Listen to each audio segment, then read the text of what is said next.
ఆహారం, వ్యాయామాలే కాదు, మనిషి ఆరోగ్యంగా ఉండటంలో శరీరంలోని వివిధ అవయవాలతో పాటు లివర్ కూడా కీలక పాత్ర పోషిస్తుందని ఆరోగ్య నిపుణులు చెప్తున్నారు.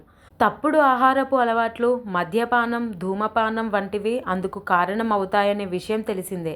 కానీ నిద్రలేమి కూడా కాలేయ ఆరోగ్యాన్ని దెబ్బతీస్తుందని, నాన్ ఆల్కహాలిక్ ఫ్యాటీ లివర్ డిసీజ్కు కారణం అవుతుందని తాజా అధ్యయనంలో వెల్లడైంది. అధ్యయనంలో భాగంగా చైనాలోని Huazhong university of science and technology పరిశోధకులు మొత్తం 1,12,196 మందిలో నిద్ర అలవాట్లు వారి కాలేయాన్ని ఎలా ప్రభావితం చేస్తున్నాయో పరిశీలించారు.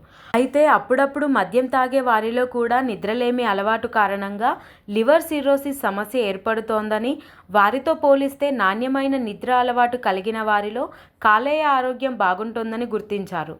ఇప్పుడు మద్యంతో పాటు దీర్ఘకాలిక నిద్రలేమి కూడా ఫ్యాటీ లివర్ డిసీజెస్ లేదా లివర్ సిర్రోసిస్ వంటి కాలేయ సమస్యలకు దారితీస్తోందని పరిశోధకులు చెబుతున్నారు.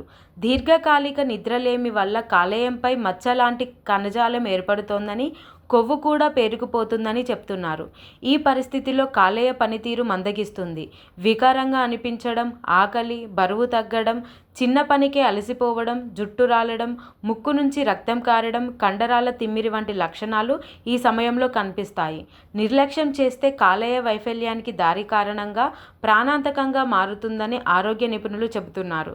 కాబట్టి సరైన ఆహారం, నాణ్యమైన నిద్ర కూడా లివర్ ఆరోగ్యానికి చాలా మంచిదని సూచిస్తున్నారు.